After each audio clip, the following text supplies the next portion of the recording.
Muy buenos días a todos.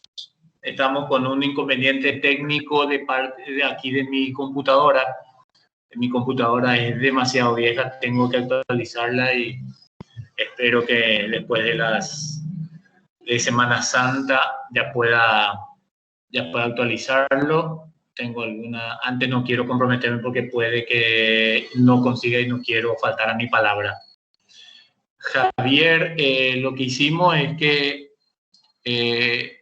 esta computadora no reconoce el audio en Meet. El año pasado ya tuve problemas con el resto de los alumnos y se me pasó de que tuve que haberlo hecho y hoy entonces estoy retomando esto. Entonces por eso estamos viendo las alternativas y bueno, entonces por el día de hoy nos está ayudando Javier. Él va a pasar las láminas cuando yo le dé, o sea, como si fuera luego que alguien está apretando la tecla de Enter. Muy bien, yendo ya al tema. Semiología quirúrgica. A diferencia, ¿qué significa la palabra semiología? La palabra semiología, cuando hablamos de semiología, hablamos de todas aquellas opciones que tenemos para obtener información por parte de nuestro paciente. Obviamente el hecho de que sea quirúrgico es porque estamos dentro de la materia de cirugía, dentro del área de la especialidad de cirugía, motivo por el cual se le llama semiología quirúrgica. Entonces tenemos que emplear todas las técnicas posibles para la obtención de datos, para obtener información. Nosotros necesitamos información, el médico necesita información para poder llegar a un diagnóstico, ¿ok?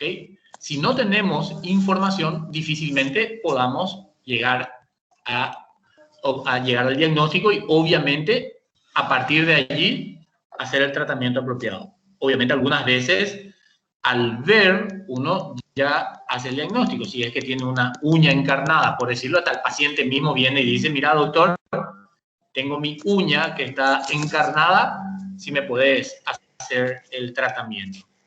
A veces ya viene con una hernia en la ingle o ya viene con algún problema de fácil, cuyo diagnóstico el paciente ya lo tiene y entonces es cuestión de hacer el tratamiento. Entonces lo que nosotros tenemos que hacer es obtener datos y para ello lo primero que hacemos es, la primera parte es la anamnesis. Siguiente, Javier. Antes de entrar otra vez en eso, bueno, tenemos que aclarar algunos términos. En general, utilizamos ficha clínica cuando el paciente está en consultorio o está en el servicio de urgencias. Porque en consultorio no vamos a hacer una historia clínica, porque la historia clínica es muy larga, requiere de un periodo de tiempo en la cual nosotros generalmente en consultorio no lo tenemos.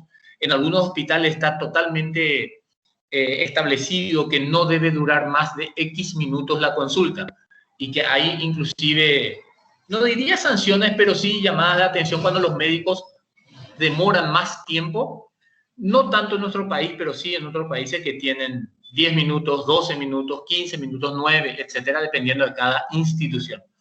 Entonces, en 9 minutos, 10 o 15 no vamos a poder hacer una historia que tampoco es relevante cuando es en consultorio. ¿Ok? Por eso a eso le llamamos ficha clínica en general, por lo menos en el instituto lo llamamos así. En cambio, historia clínica, el hecho de hacer una historia clínica implica que el paciente se interna. ¿Ok? Por eso utilizamos ahí la palabra internación. Si decimos y vayan y háganle la historia a tal paciente, ya se da por hecho de que el paciente se está internando. ¿Ok? Entonces, cuando hablamos de historia, estamos hablando de un paciente que se va a internar, motivo por el cual debemos dedicarnos para ello. Siguiente. Entonces, ¿cómo obtenemos? ¿Cuáles son las partes que componen la historia clínica? Uno, interrogatorio. Ven aquí, son las preguntas. Hoy vamos a hablar de esto. Una vez que terminamos la pregunta, la secuencia de preguntas que tenemos que hacer, obviamente con nosotros vamos a hablar en todo el año de las preguntas inherentes a las patologías quirúrgicas. El año pasado ustedes vieron patologías quirúrgicas, que son las enfermedades, las características de las enfermedades, los síntomas y signos que pueden presentar. Y ahora, con el conocimiento que ya tenemos de cómo se comporta una hernia, cómo se comporta una apendicitis aguda, tenemos que saber, el conocimiento ya lo tenemos. Ahora tenemos que saber preguntar de tal manera a interpretar que pueda ser una apendicitis aguda y no una gastroenteritis aguda, con sus diferenciaciones apropiadas de tal manera a poder llegar al diagnóstico. O sea, eso es el conocimiento. Si no tenemos conocimiento de patología, difícilmente tengamos la oportunidad de entender cuál de las patologías podría ser. Por eso es sumamente relevante el hecho de tener conocimiento. Después está el examen físico, ya es la información de lo que nos aporta el examen físico. Y hay veces que, o sea, dependiendo de la patología, vamos a necesitar algún método auxiliar de diagnóstico. Hay algunos autores que dicen que semiología quirúrgica es solamente interrogatorio más examen físico y que método auxiliar de diagnóstico ya estaría dentro de lo que sería clínica quirúrgica. No importa cuál sea. Nosotros en general hasta método auxiliar de diagnóstico, hasta llegar al diagnóstico. Porque semiología pues es todo acto que tengamos de tal manera a obtener informaciones que nos llegue al diagnóstico. Si ya lo tenemos el diagnóstico, genial. Ahí termina la parte de semiología y sí ya entramos en conducta. Ya sabemos que tiene una apendicitis. ¿Cuál es la conducta a continuación? Entonces ahí sí entramos en clínica quirúrgica, que posteriormente obviamente vamos a seguir hablando. Siguiente, entonces vamos a hablar de interrogatorio. Entonces, definición de anamnesis es sinónimo de interrogatorio, ana, nuevo, mnesis, memoria. Interrogatorio al cual es sometido el paciente. Hay veces que el paciente viene solo o viene acompañado de familiares que la cual nos aportan más información, o de personas que han estado en contacto con él, que no necesariamente son familiares, ¿verdad? Puede ser un cuidador o un asistente, un enfermero, etcétera, kinesiólogo, alguien que ha estado en contacto con el paciente, o eventualmente estaba en el tránsito, tuvo un accidente de tránsito y es traído por terceros, y en la cual, por ejemplo, puede estar en un coma. Entonces el paciente en un estado de coma no nos va a brindar ninguna información. Sí, el testigo nos puede decir que el paciente estaba en una moto y fue atropellado desde el lado izquierdo, entonces cayó hacia el lado derecho, no frenó. O sea, cualquier información de acuerdo a la situación para nosotros es fundamental, de tal manera a entender hacia dónde debemos apuntar. Entonces, interrogatorio, a alguien nos tiene que dar información, de preferencia, obviamente, el paciente y o familiares o personas que hayan estado en contacto con él. ¿Seguimos? Entonces, ¿cuáles son las condiciones? En general, aquí en nuestro país, debe ser realizada por un personal médico, ¿eh? Inclusive en nuestro código sanitario está bien explícito que somos nosotros los médicos los que tenemos que realizar el interrogatorio. En otros países ya hace mucho tiempo, no necesariamente el médico está realizando esto, sino que hay el personal paramédico ya está, ya sea inclusive administrativo, que se dedica a la obtención de datos pre-consulta. Entonces, cuando ya entra la consulta, ya tiene algunos datos. Principalmente esto está determinado para los casos de la ficha clínica. No tanto, pero sí esos datos son utilizados en caso de que sea una internación. Posteriormente, los datos que fueron recolectados por el personal paramédico sí ya sirven y son anexados a la historia clínica. Entonces, ¿cuáles son nosotros en la parte, digamos, teórica? Primero tenemos que saber escuchar. El médico que no sabe escuchar no es un buen médico, no puede considerarse. Tiene que estar concentrado cuando escucha. Tiene que saber preguntar, y eso es lo más importante, porque de nada sirve hacer preguntas grandes. Nosotros tenemos que tener un objetivo. El objetivo es que si es que viene por un dolor o viene por un sangrado, tenemos que hacer las preguntas correspondientes al dolor, saber hacer las preguntas correspondientes al sangrado. Si es que uno hace la especialidad de otorrino, tiene que saber hacer las preguntas de las patologías inherentes a su especialidad. Y obviamente entender y saber interpretar las informaciones que nos dan. Vamos a hablar un poquitito de cada uno de ellos a modo muy rápido. Siguiente, ¿qué significa saber escuchar?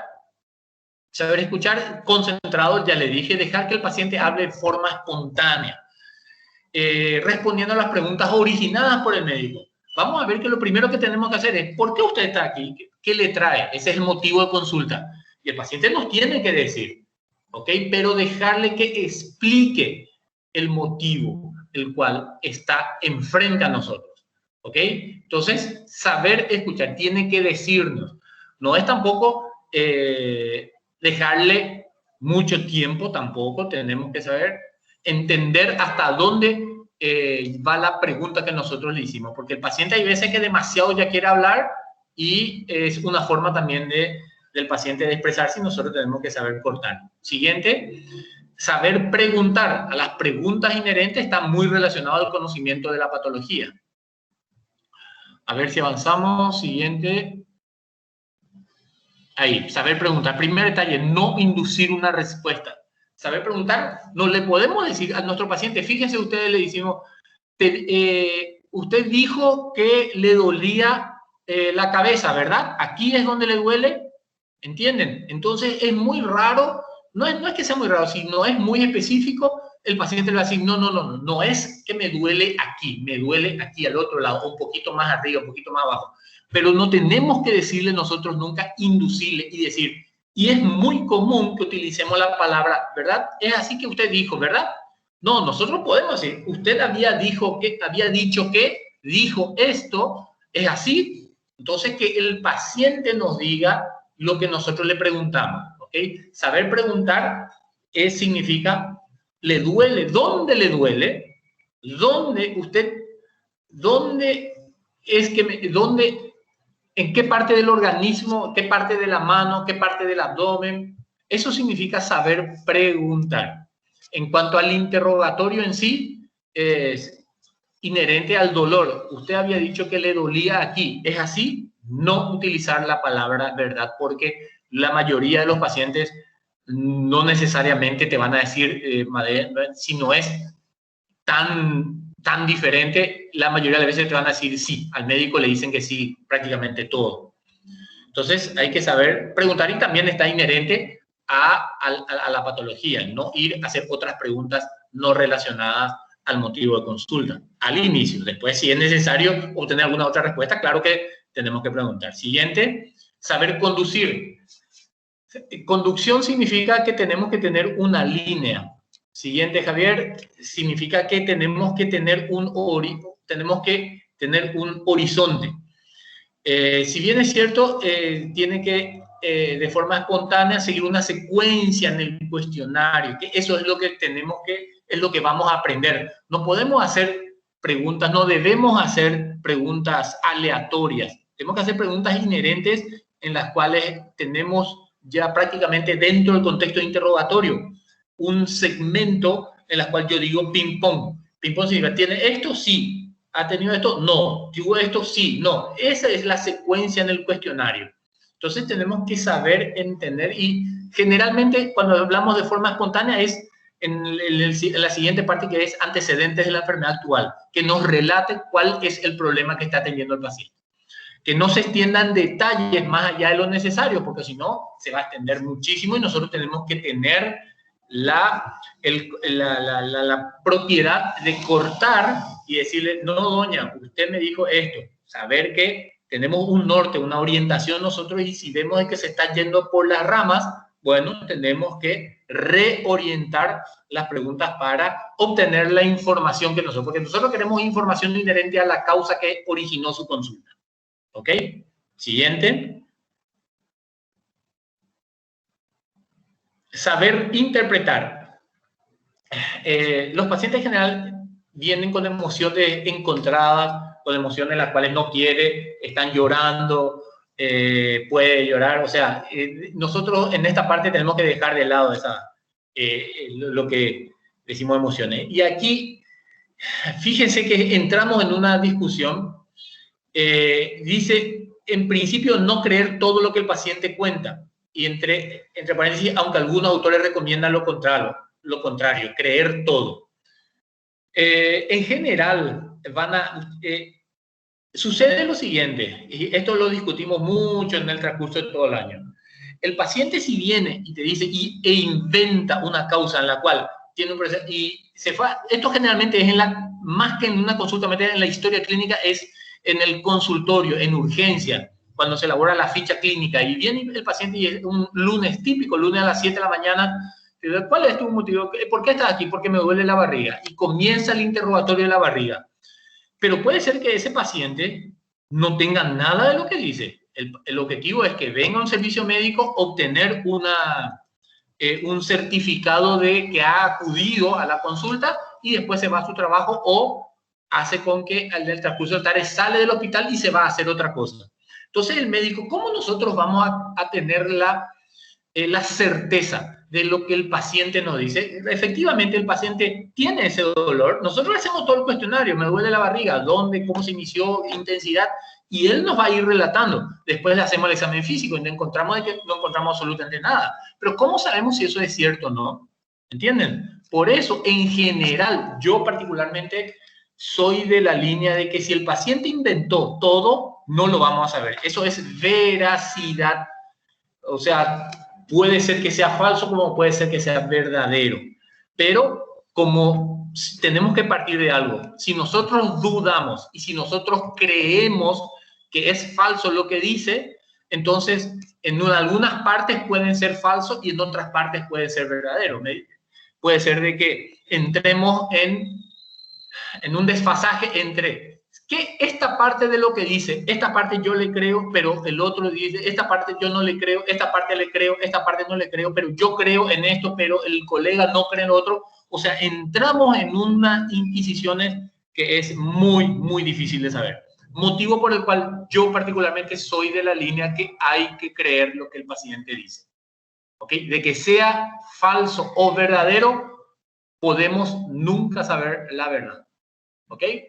Me acuerdo muy bien, y eso en años anteriores, recién estábamos iniciando, el paciente tenía un coeficiente intelectual, estaba internado, yo estaba con mi grupo y estaban haciendo el interrogatorio. Yo sabía obviamente el cuadro, pero como otros grupos días anteriores ya habían venido y el paciente ya estaba cansado de que vinieran los grupos, no sé por qué razón, inventó absolutamente nada de lo que le había dicho a ese grupo era real. Inventó, probablemente ya haya tenido algunas conversaciones antes con otros grupos, pero yo estaba presente y en ese momento yo no intervine absolutamente nada porque en general yo no intervengo cuando ustedes hacen las historias, sino cuando ustedes relatan a mí, entonces yo guío de tal manera que ustedes hagan como debe ser.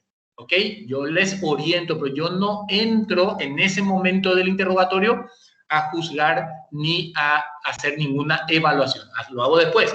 Entonces, como yo sabía absolutamente todo lo que el paciente relataba, y él inventó, era un contador, inventó absolutamente todo. Nos vamos después, terminó, le hicimos examen físico, todo bien, se hace el relato, uno de ustedes hace el relato, y efectivamente estaba todo de acuerdo y se hicieron las hipótesis diagnósticas, etcétera, lo discutimos sin ningún problema. Pero al terminar, ¿qué sucedió? Yo le dije, este paciente no tiene absolutamente nada de lo que dijo. ¿Ok? Entonces, ¿a qué voy? ¿Cómo nosotros interpretamos? Interpretamos de acuerdo a lo que el paciente nos diga. Si el paciente inventa algo, tenemos que creerlo, pero si encontramos información opuesta, entonces sí estamos en un desbalance entre creer o no creer. Tener en cuenta que los datos relacionados a la consulta con otro colega, puede ser que con otros colegas no haya obtenido una información suficiente y principalmente esto está determinado en los casos en los cuales el paciente viene a nosotros derivado de otros servicios. Entonces, generalmente va acompañado de una nota en la cual es nota de traslado y entonces el paciente pudo haberle dicho o pudo el colega no haber anotado generalmente de forma taxativa cómo le relató el paciente y a nosotros nos dice de una manera. Entonces, estos son los datos que uno tiene que tener en cuenta, pero lo más importante, una vez más, cuando está con nosotros, la información que nosotros recabemos es lo que es relevante en ese momento. Así como fue en el caso que estoy relatando, en la consulta con el colega que está en otro lado, pues bien, en ese momento él interpretó de esa manera. Bueno, seguimos. Disculpe que esté hablando tan rápido, pero como perdimos algunos minutos. Entonces, volvemos otra vez. Estamos en interrogatorio, examen físico, vamos a hablarlo después. Y ahora lo que vamos a hablar es, en términos de interrogatorio, es una secuencia de preguntas que tenemos que hacer de acuerdo a un esquema que en general hay variaciones en los hospitales, ya sea inclusive en otras universidades, en otros hospitales, pero en general hay una línea base y esa es la que vamos a transmitir. ¿Seguimos? Vamos a hablar del interrogatorio. Siguiente.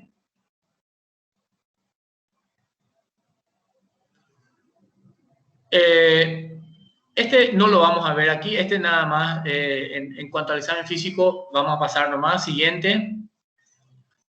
Quiero hablar ya del interrogatorio. 1, aquí está, datos de filiación, nombre y apellido, sexo, edad, lugar de nacimiento, ciudad de procedencia, ocupación, número de cédula, raza, religión, etc.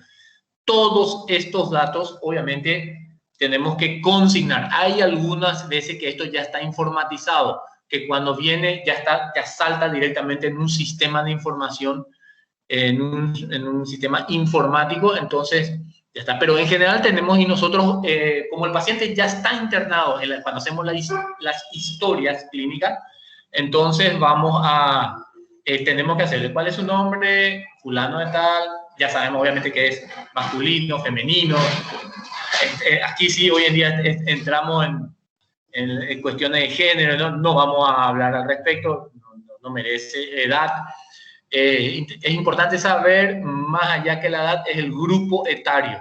El grupo etario de si es neonatal, que nosotros no vamos a ver pacientes pediátricos, neonatal, después la parte, no me acuerdo bien, infante menor, infante mayor, después adolescente, y justo nosotros entramos a partir de los 18 años, uno ya es adulto, en otros países puede ser 20, 21, hasta los 30 años, adulto joven, de 30 a 60 adulto maduro, y más de 60 adulto mayor. En otros países, bueno, en general ya se está hablando de que adulto maduro sea hasta los 65 años, pero en general hoy en día sigue siendo hasta los 60. El lugar de nacimiento es importante porque nació en tal lugar, pero lo más importante es la ciudad de procedencia, porque pudo haber nacido en Encarnación, pero ha vivido toda su vida en el Chaco, por ejemplo. Ocupación, obviamente tenemos algunas patologías que están relacionadas a la actividad profesional u ocupación. Número de cédula, ya lo efecto para que no haya, no es mucho lo importante. Yo en general le pido a los pacientes que no hace falta que le pidan el número de cédula. Raza, sí, algunas patologías que pueden estar relacionadas. Religión, hay una sola que podría interferir en cuanto a las creencias, que son los mormones en general por el tema de la transfusión de sangre, que sí tiene una connotación en cuanto al tratamiento bastante relevante. Después el resto, que tenga una creencia hacia una u otra, en general no hay interferencia en cuanto a nuestra actividad médica. Entonces, los datos de filiación, una vez más, en general los otros países ya esto está absolutamente informatizado, nosotros en el IPS también, pero no obstante tenemos que habituarnos y la forma de mejor hábito es practicando. Tenemos que hacer todas estas preguntas. Después, en el transcurrir del año, se van a dar cuenta de que esto ya sale automáticamente, entonces digamos que ya no es necesario realizarlo. Siguiente. 2, motivo de consulta. Nadie quiere ir al hospital. Convengamos eso. Nadie, o a una consulta con el médico en general. ¿Ok? Menos si es varón. El varón, para que acuda al médico, luego, una tragedia. En cambio, las mujeres sí están más habituadas, se controlan más. En cambio, nosotros los varones somos inútiles para acudir a una consulta. Entonces, tiene que haber una causa que origina la ida a un médico. ¿Ok? Y dentro del contexto, aquí dice, puede haber más de uno. Puede ser de que el paciente haya tenido varias causas que hizo que haya originado la decisión de acudir a la consulta. ¿Ok? Entonces, por un lado, puede ser que sea motivo de consulta, dolor de abdomen más diarrea, por ejemplo. Nosotros no tenemos problema en eso. En otras, por ejemplo, en semiología médica le dice o es dolor o es diarrea. Nosotros no tenemos dolor más diarrea. Interpretamos que si primero tuvo dolor, le damos más importancia y esa ha sido la primera causa. Que de hecho forma parte fundamental, en algunos casos, entender que primero vino ictericia y luego dolor. Entonces, motivo de consulta, ictericia más dolor, o si es que fue primero el dolor y luego la ictericia. ¿Ok?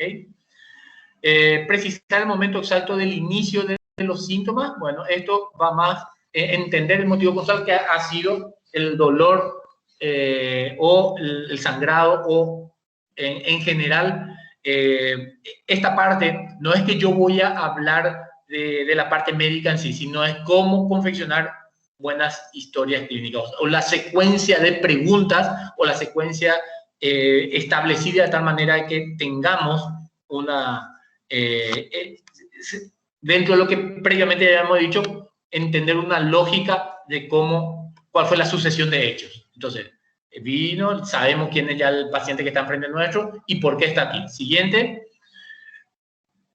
Tercero, entonces ya va a ser, fíjense, aquí hablo en general. Yo no quiero dar énfasis en esto, en esta clase ahora, ¿ok? Porque podemos decir que las causas ¿cuáles son las causas comunes? Digamos, pero obviamente el dolor en abdomen para nosotros en cirugía, si estamos en un servicio, va a depender también si estamos como único sanatorio o clínica u hospital en una ciudad pequeña que ve pacientes del ámbito rural y urbano, por ejemplo, vamos a ver de todo.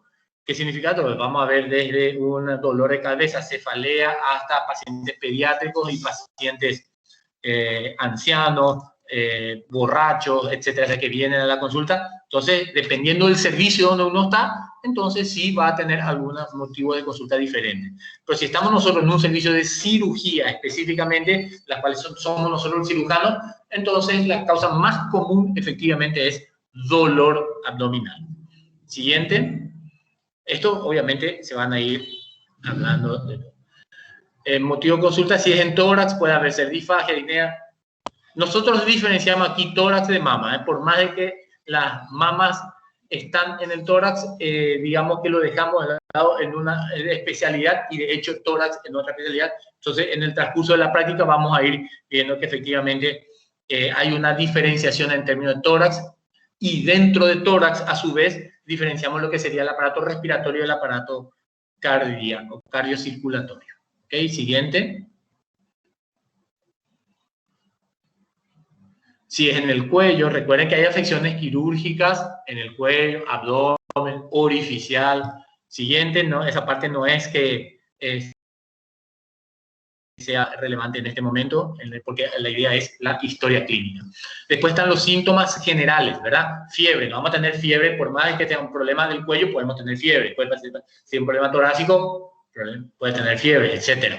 Puede haber vómitos, no necesariamente los vómitos son de origen gastrointestinal, puede ser de origen neurológico, puede ser, etcétera, etcétera. Puede haber una pérdida de peso, que no necesariamente la pérdida de peso puede estar relacionada a una afección quirúrgica, anorexia, etcétera. Todo esto le llamamos síntomas generales. Cambio de coloración de la piel es sumamente característico en la ictericia. Si hay ictericia, va a estar presente en la cabeza, en el cuello, tórax. No es que hay una ictericia solamente en el abdomen y el resto no.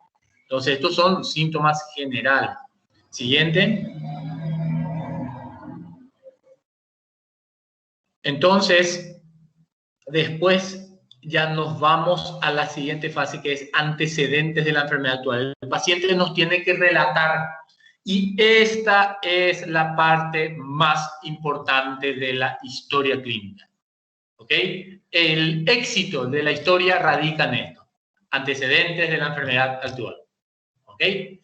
Tiene que ser un relato, así como espontáneo, pero dirigido. Si le dejamos hablar a nuestro paciente, nos va a contar desde que su abuela nació. No.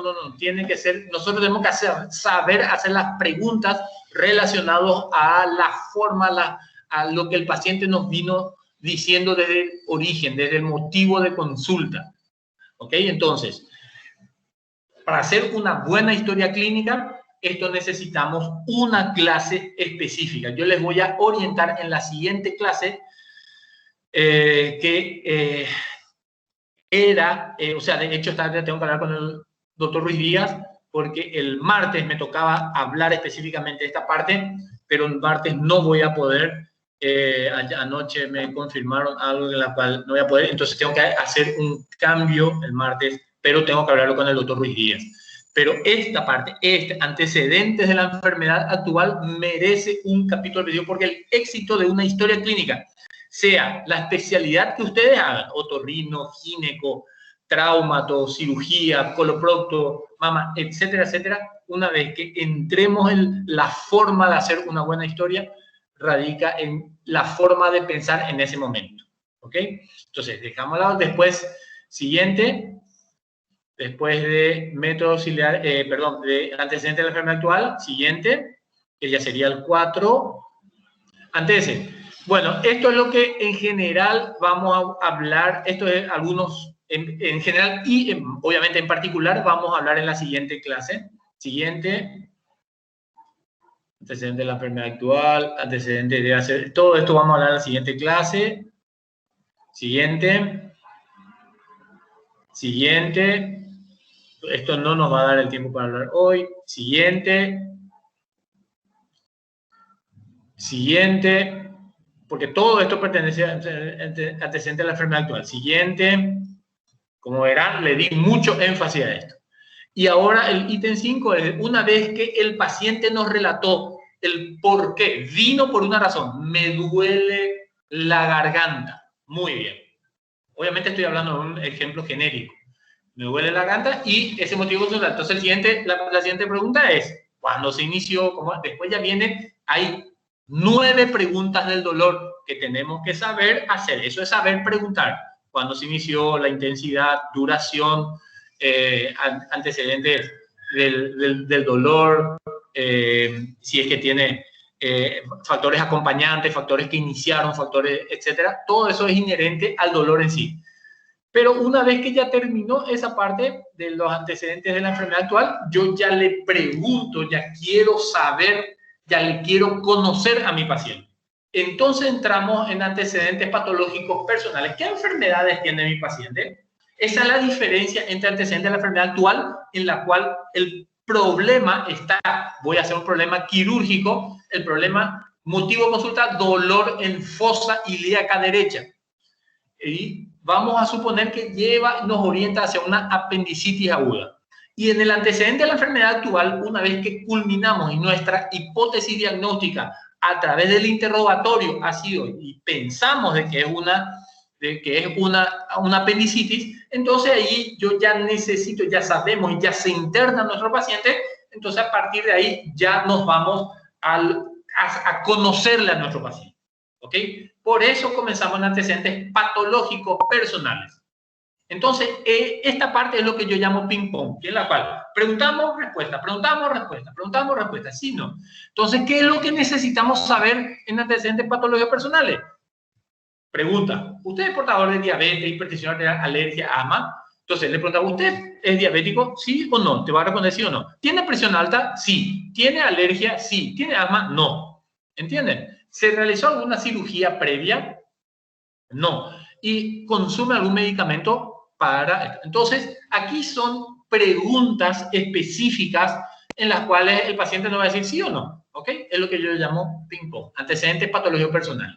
Una vez no voy a entrar a discutir en este caso, porque cada uno de estos vamos a entenderlo, cada ítem con sus instructores también van a ir desarrollando. Siguiente. 6. Antecedentes patológicos familiares. Como les mencioné, quiero conocerle. En el ítem anterior, yo quiero conocer a mi paciente. Entonces el paciente me dice, tengo esto, tengo aquello, tengo esto. Me operé 6 veces, me operé 8 veces. Tomo estos medicamentos. ¿Ok? Entonces, una vez que terminamos eso, seguimos. Todo esto a partir hasta el final es ping-pong.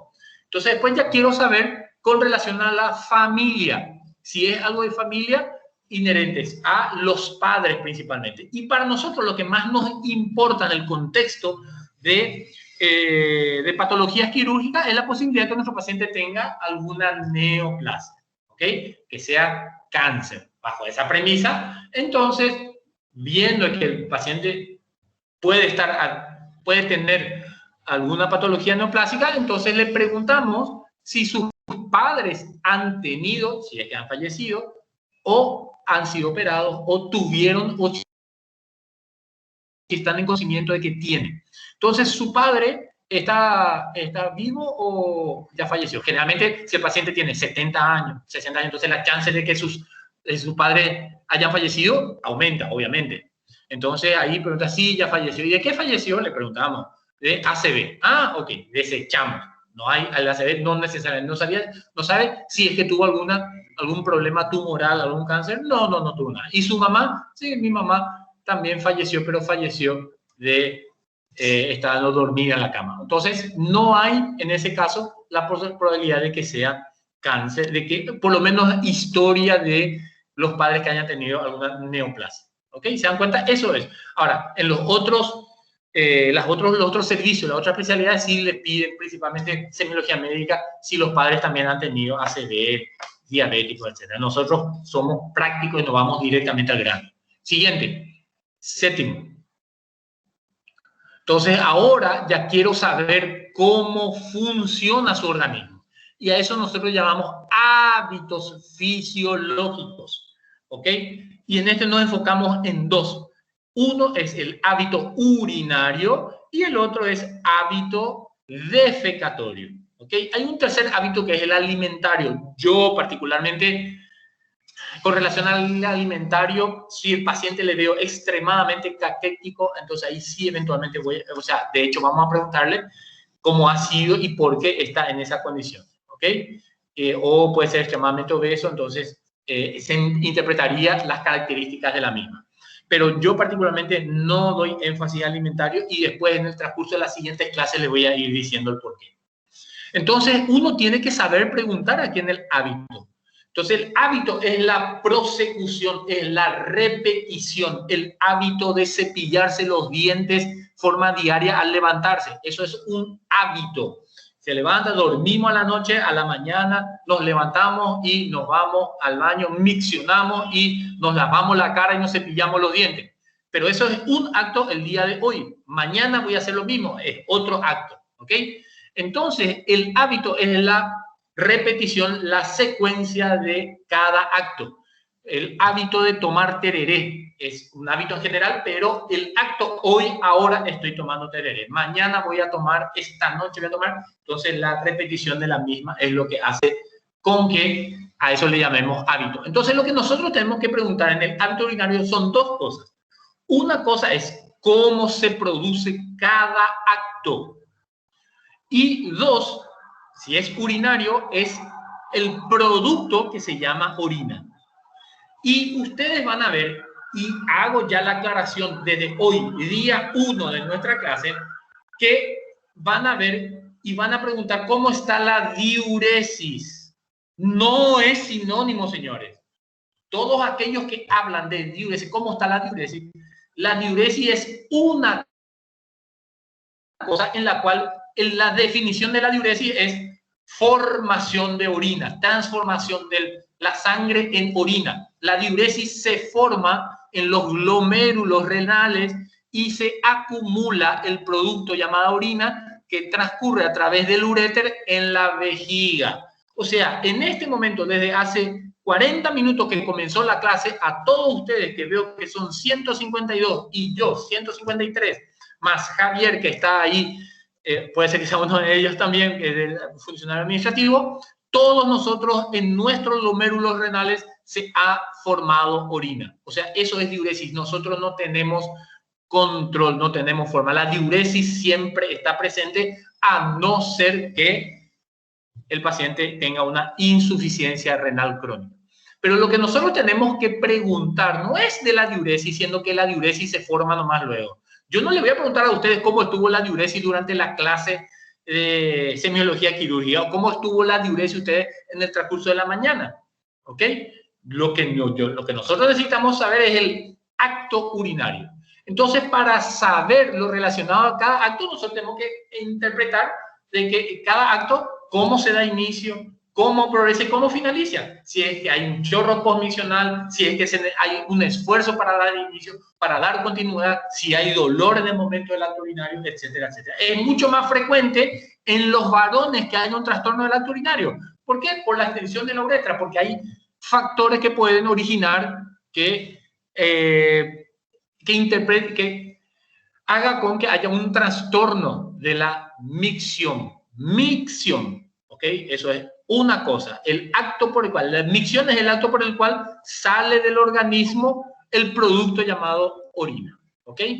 En las mujeres, obviamente, tienen un segmento de uretra aproximadamente 2 a 3 centímetros. La chance de que haya una modificación del acto urinario es mínima. Obviamente, puede estar presente, claro que sí. Entonces, después, una vez que ya sabemos, entonces le preguntamos, tenemos que saber preguntarle, y cuando te vas al baño a orinar, ¿cómo es? ¿Sale de forma espontánea o hacemos esfuerzo? No, sale de forma espontánea. Ok, y una vez que ya sale la orina, una vez que ya finalizaste, ¿progresó bien? Sí, todo bien, sin problema. Entonces se dan cuenta que nosotros hablamos y nosotros le preguntamos, porque nosotros lo que queremos saber es esto que está escrito ahí. Y una vez que finalizó bien, sí, tranquilo. Un chorro, de repente no tenés ganas de seguir miccionando. Se dan cuenta cómo nosotros somos los que preguntamos, sabemos lo que queremos y sabemos cómo preguntar y sabemos y queremos la información que nos diga sí, es así o no, no es así, y ahí nos relata cómo es. Y después viene la orina. Entonces ahí sí necesitamos saber de la orina, principalmente lo que siempre vemos, el color, a ver si es que hay veces que tiene un olor característico que puede tener, por ejemplo, si el paciente tiene una fístula vésico-rectal o vésico-colónica, puede ser que salga materia fecal también por la orina. Entonces tenga un olor inherente a la materia fecal que está presente en la orina, ¿ok? Entonces, esas son las características. Si el paciente toma algunos medicamentos, sí, por ejemplo, tiene un olor característico dependiendo del grupo de fármacos que puede ser. El color, fíjense, si es que es un color tipo guaraná, Coca-Cola, que estamos diciendo, no es bueno decir marcas comerciales, pero es algo demasiado común decir Coca-Cola, no. En general, eso siempre me río con mi grupo y decimos bebidas tipo cola debería ser, pero no estamos absolutamente acostumbrados a decir de esa manera, pero de todas maneras es inherente al cambio de color. Y eso es lo que hacemos en el hábito urinario. Siguiente, hábito defecatorio. Ahora quiero saber, siguiente Javier, el acto defecatorio. De la misma forma como hacemos lo mismo. ¿Cómo se inicia el acto defecatorio? Y eso generalmente nosotros, ¿cuándo se da inicio al acto? Cuando el paciente está sentado en el inodoro o cuando en el paciente que viene del interior, ámbito rural, cuando se va al pozo. Entonces allí, cuando da inicio, ¿cuándo se da inicio? Cuando se libera el reflejo defecatorio, entonces ahí sí se da inicio. En ese momento, cuando transcurre y sale la materia fecal del organismo, cuando sale fuera del canal anal, entonces ahí. Entonces le preguntamos, ¿tuvo que hacer un esfuerzo para que salga la materia fecal? ¿Progresó bien? Cuando finalizó la salida, nosotros no sabemos cuándo va a ser la última salida del bolo fecal o del cilindro fecal. Nosotros no sabemos. Generalmente, después de un cierto tiempo, sí damos por hecho de que ya no tenemos más materia fecal a ser eliminada, que esté presente en la polla rectal. Entonces ahí damos por finalizado. Entonces, ¿cómo se dio inicio? Hizo mucho esfuerzo, progresó bien, salió bien, sin esfuerzo. Y una vez que creemos que terminó, por eso hacemos la pregunta inherente. Ya no tuvo más ganas de seguir evacuando, nos presentó pujo para nosotros, que es la fuerza que es para que la materia fecal vaya de un segmento a otro. Y el tenesmo es una sensación de evacuación insuficiente, como que hay una sensación de que todavía hay materia fecal a ser eliminada. Entonces se dan cuenta cómo aquí preguntamos todo lo inherente a un acto defecatorio. La prosecución de acto pudo haber sido que antes era normal, pero últimamente sí ya está haciendo mucho esfuerzo en los últimos 2, 3, 4, 6 meses y después hubo una progresión, perdón, aquí hay un error, etcétera. Entonces, un poquito más abajo, más. Ahí estamos. No, uno antes. Ahí. Y una vez que le preguntamos obviamente el acto defecatorio si cuando finalizó, si es que tuvo no, ganas de dar continuidad. Si está todo bien, entonces acto defecatorio con inicio, progresión y finalización normal. Y otra cosa es el estudio de las características físicas de la materia fecal o heces.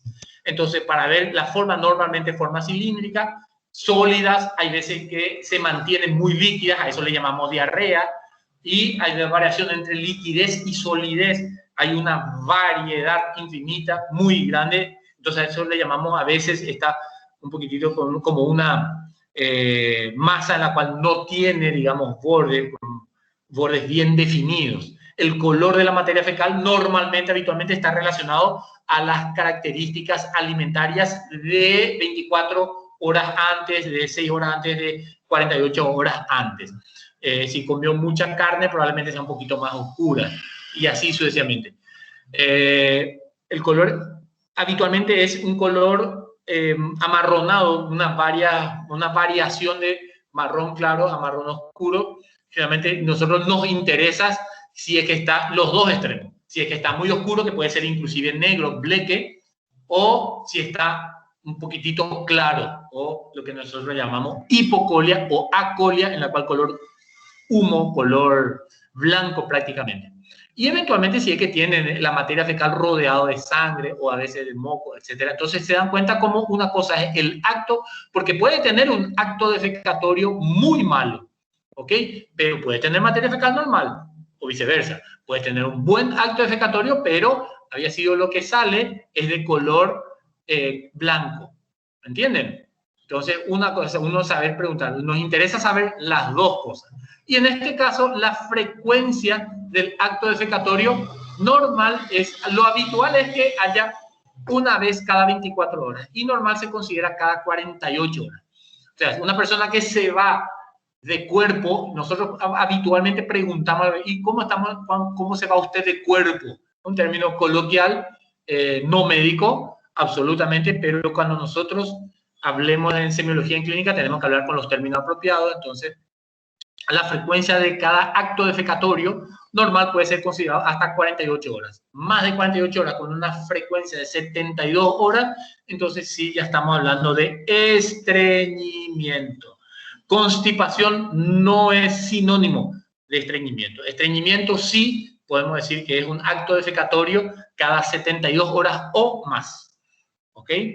En cambio, constipación es dificultad para la expulsión de algo. Uno puede estar con la nariz constipada, ¿ok? No es sinónimo de... Utilizamos mal algunos términos. Entonces se dan cuenta cómo tiene... En cambio, en el hábito urinario no preguntamos la frecuencia, ¿ok? ¿Por qué? Porque miccionamos muchas veces por día, entonces no necesariamente, más aún si tomamos mucho líquido, si tomamos tereré, ni qué decir, hay veces que miccionamos más. Pero lo habitual, en términos generales, podríamos decir que miccionamos en promedio al menos 5 veces por día. Lo primero que hacemos al levantarnos es irnos al baño, miccionamos, probablemente cerca de mediodía, segunda vez, tercera vez a la tarde, cuarta vez a la tardecita, y lo último que hacemos antes de acostarnos a dormir es irnos al baño y miccionar nuevamente. Eso es promedio, pero no hace falta preguntar, no es necesario. Una vez me acuerdo bien que le pregunté en el examen final, una alumna que estaba yendo muy mal en el examen, y le pregunté, bueno, para ayudarla, ¿cuántas veces miccionamos por día? No sabía, y dijo, me parece, 17 veces, no sé de dónde sacó, pero fue algo que me llamó poderosamente la atención y vengo repitiendo en las clases. Y por último, el octavo ítem, como verán, todo esto, desde el momento en que preguntamos, es la parte ping-pong, sigue siendo ping-pong esta parte. Por último, el octavo, ya son los hábitos viciosos. Y tres cosas nos interesan a nosotros. En semiología médica van a ver ustedes si es que toman mate o tereré, mate y tereré. Para nosotros eso absolutamente no es un vicio. Podemos hablar en términos generales, es un hábito, ¿ok? El hábito de fumar. Obviamente podemos encontrar como algo vicioso, pero de todas maneras, fumador, ingesta de bebidas alcohólicas o ingestas de sustancias recreativas o de uso recreativo, ¿ok? Marihuana, crack, cocaína, etcétera, etcétera, etcétera. LSD, etcétera, etcétera. ¿Ok? Entonces, fumador, tienen que preguntar si es que fuma, sí o no. Lo más fácil es, por eso le digo que es ping-pong, sí o no, en esta parte. Entonces ahora le voy a hacer preguntas inherentes a, ¿usted fuma? No, ya está. ¿Usted consume bebida alcohólica? No, es consumir alcohol. No, señores, utilicemos los términos apropiados. Menos aún escribamos, no consume alcohol. No, señores, bebidas alcohólicas. No, nunca probé ninguna bebida alcohólica. Y tampoco tenemos que haber sustancias prohibidas. Aquí en este país están prohibido el uso de este tipo de sustancias.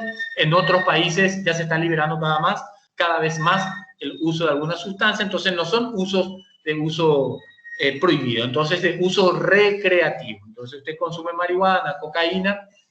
Hay veces que esto nos constrige un poquitito el hecho de preguntar, principalmente si un paciente con una cierta edad, 60, 70, pero tenemos que dejar constancia de eso. Entonces, ¿usted fuma? No.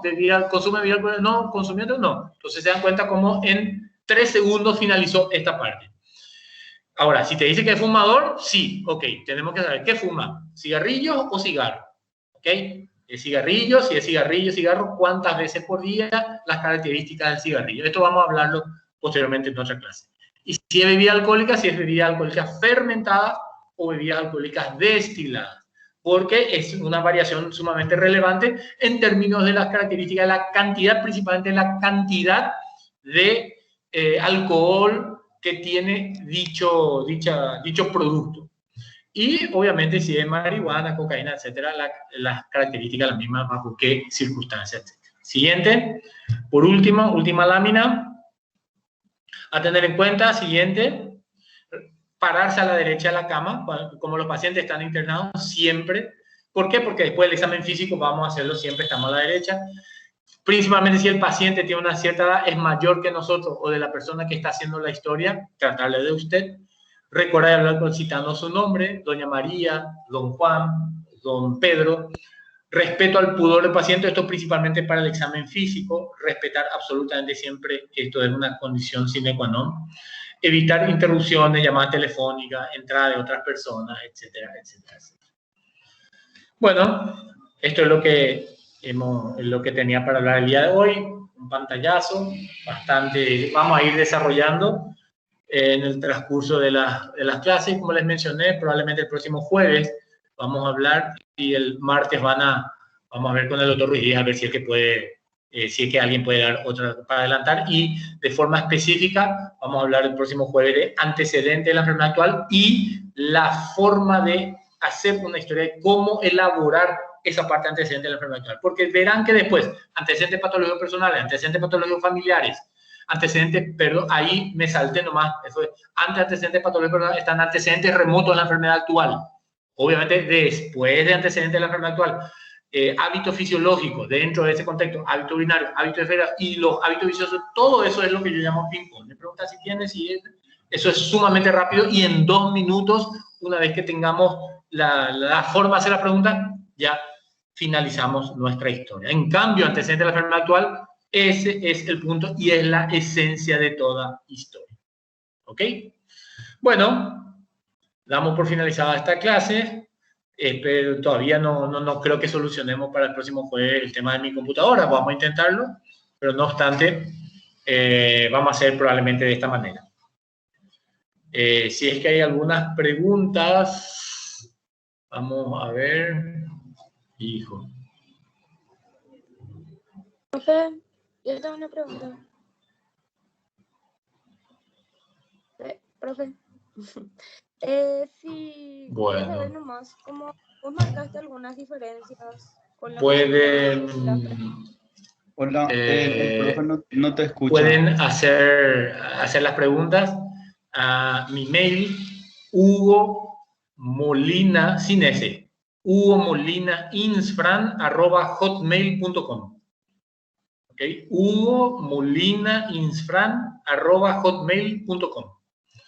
Me pueden hacer las preguntas allí y obviamente la respuesta se lo voy a reenviar y vamos a hablarlo también en la siguiente clase. Ok, me despido de todos ustedes y ya nos volvemos a ver oportunamente. Gracias.